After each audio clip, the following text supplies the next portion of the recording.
$14 billion. Let that number land. Not 14 million to 14 billion. The equivalent of 40 Empire State Buildings. Spent to construct a map of the entire world out of sand and seawater in the Persian Gulf. 300 manufactured islands, each shaped like a different country, arranged so precisely that from a commercial flight you can trace every coastline on Earth. Sheikh Mohammed bin Rashid called it the eighth wonder of the modern world. Nakheel, the state-owned developer, sold island plots at prices that made Manhattan real estate look modest. Today, sail 30 minutes offshore from Dubai Marina, and here is what you find.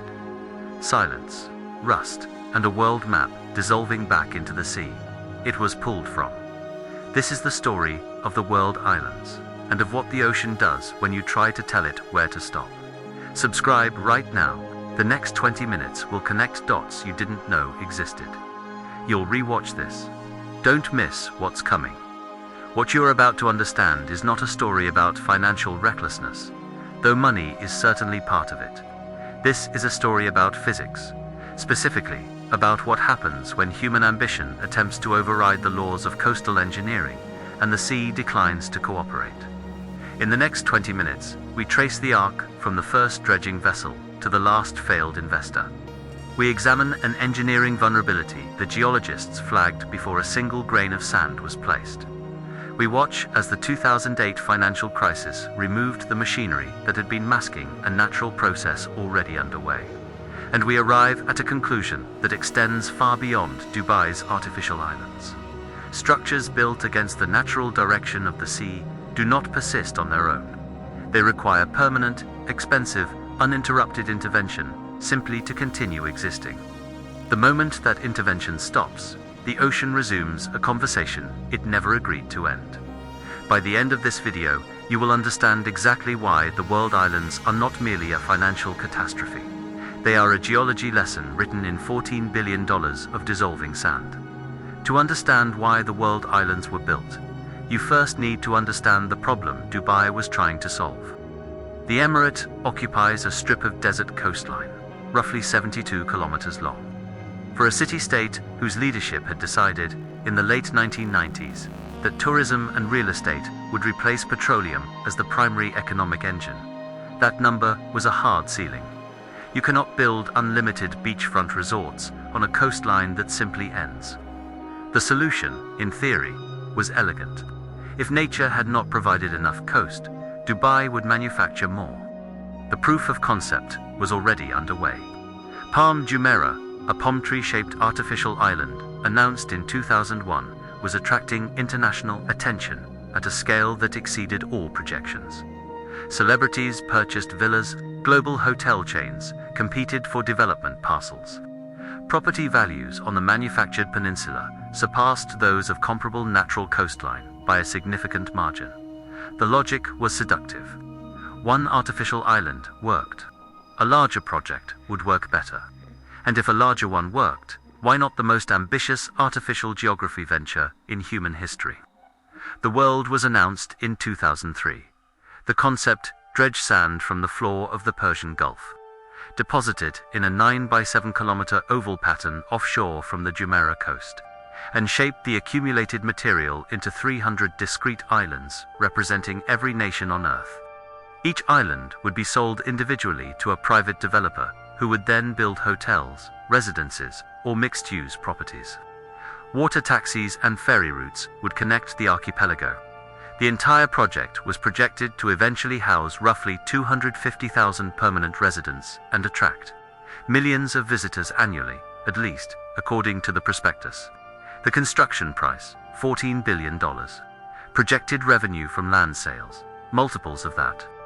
By 2008, Nakheel reported that 70% of the islands had already been sold, generating billions in advance deposits from investors who had paid tens of millions per parcel for land still being assembled from the seafloor. Consider what that means. People had committed extraordinary capital for geography that did not yet fully exist, in a sea that had not been asked for its consent. Palm Jumeirah had worked.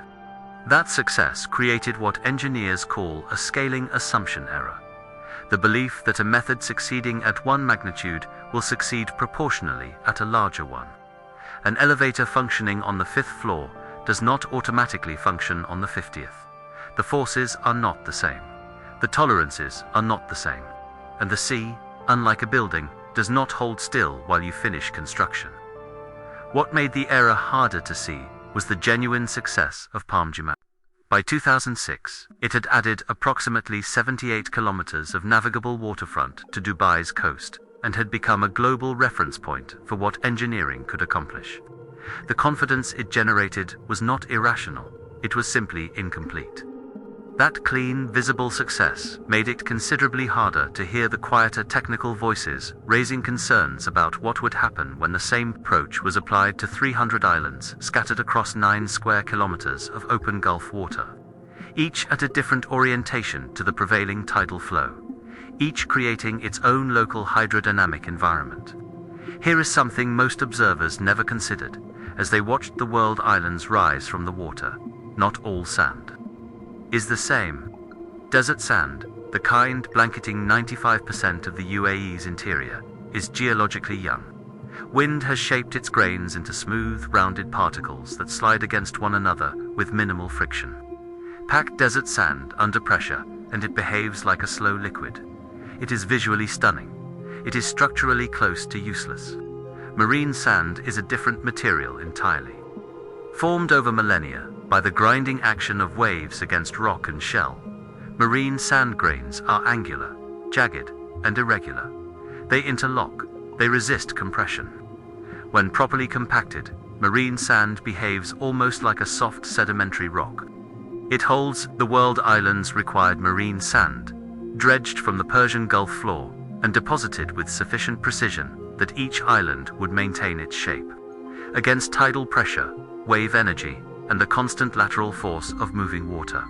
The stabilization method was vibrocompaction, a large industrial probe driven deep into freshly deposited sand and vibrated at controlled frequencies, causing the grains to settle and interlock under their own weight, eliminating air pockets and unstable loose layers.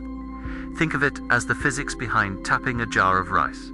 The contents settle, compact, become denser. Same principle, vastly different scale. At Palm Jumeirah's dimensions, this approach worked. The island was geometrically compact, wave exposure was engineered and manageable, and the maintenance dredging, the continuous replacement of sand that water naturally displaces, was achievable within a budget that made financial sense. At the world scale, every variable in that equation changed. The project covered a surface area comparable to the island of Manhattan.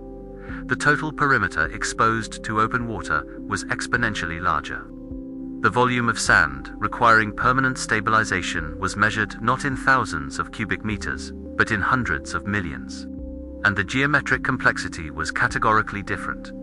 300 islands of varying sizes, each oriented differently to the Gulf's prevailing current, each creating its own local hydrodynamic environment that interacted with the environments of its neighbors. Geologists reviewing the environmental assessments before construction began noted something that warranted a longer pause in the planning process. The tidal patterns in that specific zone of the Gulf produced a consistent net transport of sediment in one direction, roughly east to west, depending on seasonal conditions. Sand deposited there would migrate, not dramatically, not catastrophically in the short term, but persistently, measurably, and without continuous countermeasure, irreversibly. The technical conclusion was essentially this: the islands could exist. They simply could not exist unattended. The irony is the kind that only becomes visible in hindsight. The engineering was not fraudulent. The concerns geologists raised were incorporated into the maintenance dredging program, which was genuinely designed to address the problem. The flaw was not in the construction method, it was in the business model. A structure requiring permanent industrial maintenance to exist was sold as permanent real estate. Those are not the same thing. And the difference between them, measured in cubic meters of displaced sand per year, would eventually become the difference between an island and a memory. In the fall of 2008, the global financial system did something it had not done in 80 years. It stopped. The credit market's financing, Dubai's expansion, the dredging contracts, the infrastructure build-out, the advance payments to construction firms across the Gulf froze within weeks. Nikhil's parent company, Dubai World, would eventually require a $26 billion debt restructuring that sent tremors through financial markets from London to Hong Kong. Construction across the emirate halted mid-sentence, tower cranes frozen in position, foundations half-poured, hotel lobbies framed in steel with no walls to follow. The dredging fleet, maintaining the world islands, vessels replacing every single day. The sand, the sea, moved. Every single day was stood down. And here is where the story shifts from financial crisis to physics lesson. By 2009, the world archipelago existed as approximately 300 island outlines in the Gulf. Most partially formed, a handful completed 2 navigable standard, almost none with any permanent structure above the sand. A developer who had purchased the island designated Lebanon and committed significant capital before the crisis hit described flying over the archipelago that year as looking at a patient in a coma. The shapes were there. The motion had stopped, and something, he observed, was clearly wrong with the water.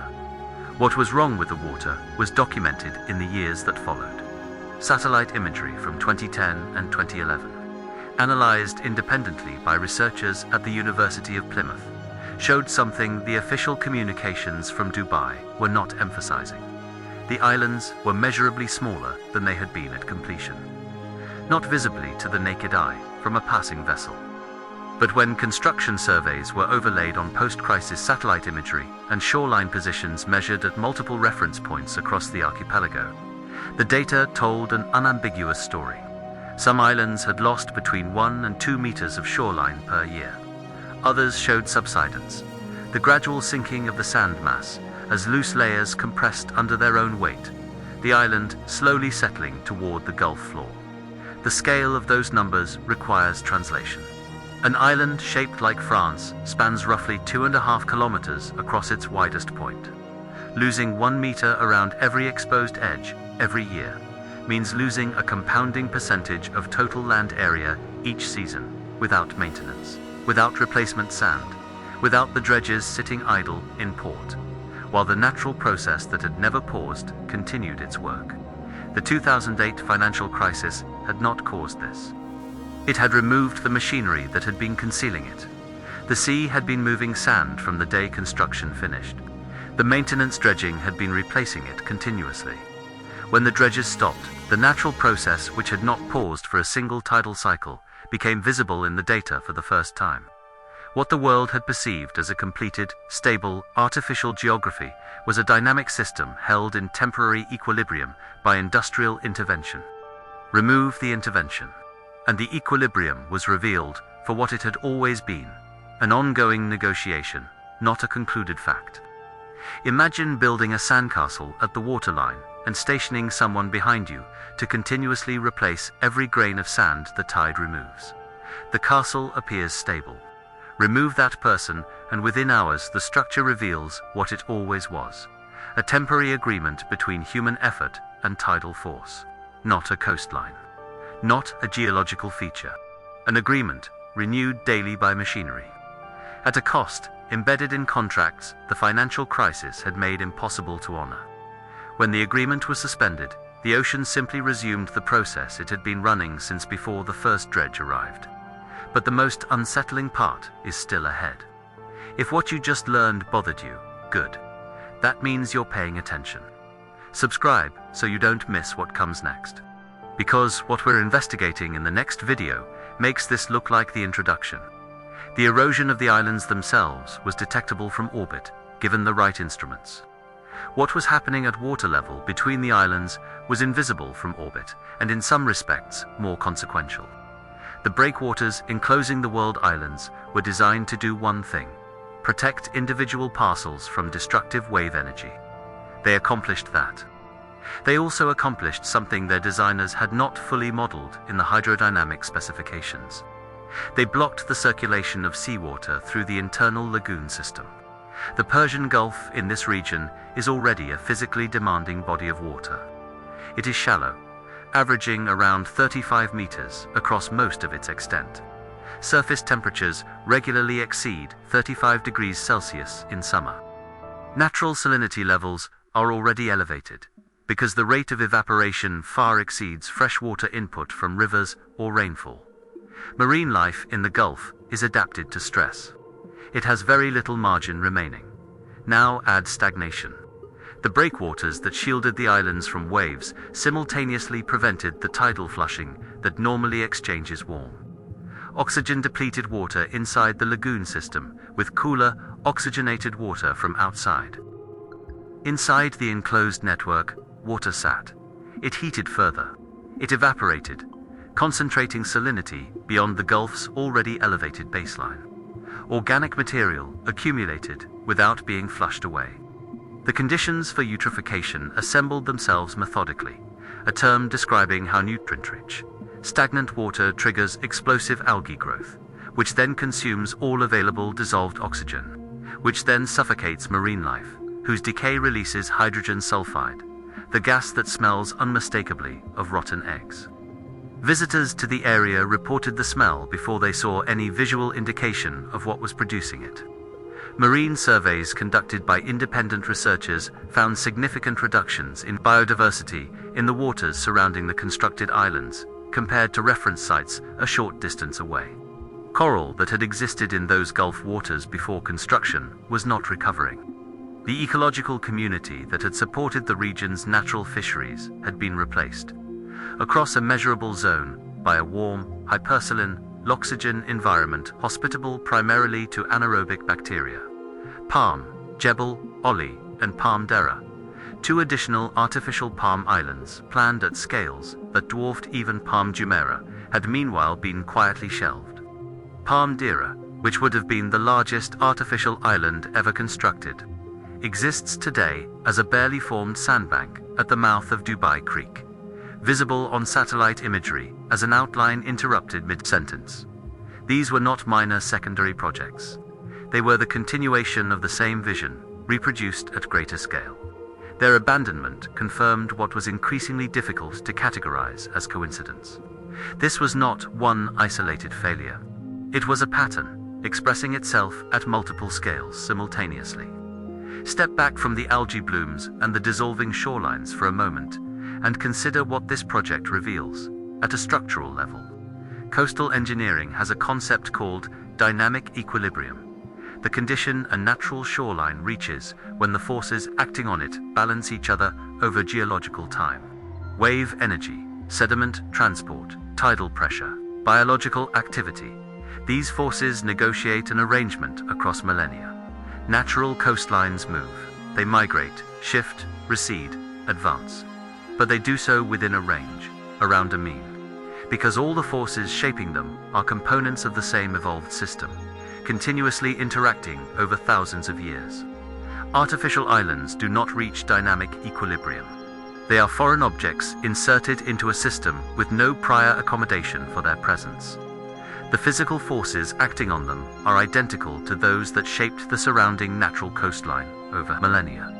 But the artificial island carries no history of adaptation, no accumulated geological resilience, no biological infrastructure that evolved in response to the specific hydrodynamic conditions of that precise location. From the physical system's perspective, an artificial island is a large, temporary obstacle that the system will work to remove or assimilate, continuously, until the energy required to maintain it exceeds the human will to provide it. This is why the Heart of Europe project on the world islands illuminates the broader pattern with particular clarity. Heart of Europe, Dubai envisions recreating European climates in the Persian Gulf, artificial cooling to simulate mild temperatures, engineered rainfall systems, and manufactured snow in a desert that has never recorded a natural snowfall in meteorological history. When the natural physics of the site could not be resolved, the response was to build additional artificial physics on top. An island requiring permanent intervention to resist the sea, now topped with permanent systems to also resist the climate. Each engineered solution generating a new operational dependency, each dependency generating a new cost.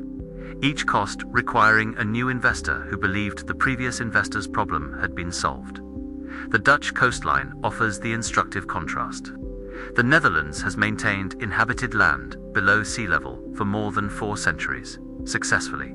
But Dutch coastal engineering works because it was designed as a permanent operating system from the beginning, backed by a government with existential motivation to sustain it, supported by continuous environmental monitoring, and founded on an explicit acknowledgement that water holds superior rank in every negotiation.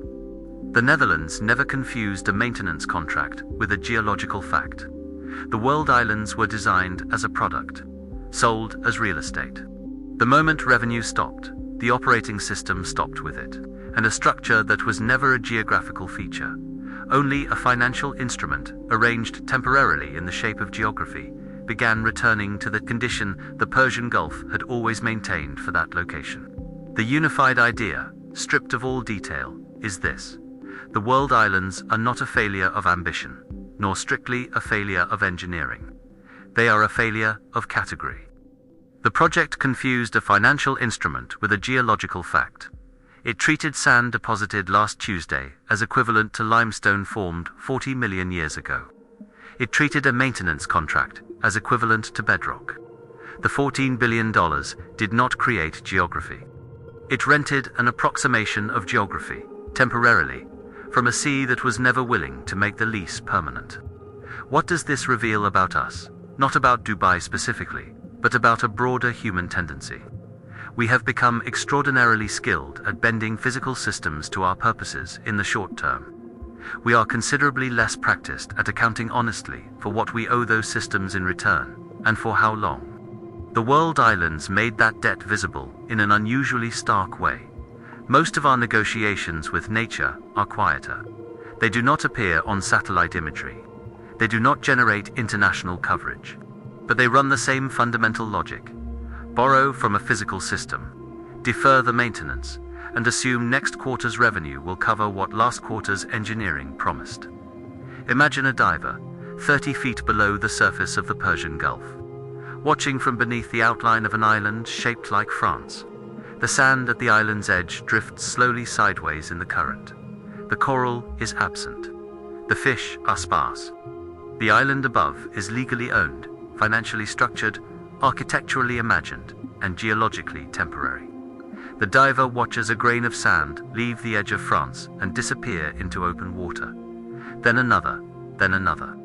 The ocean was here before us. It will wait.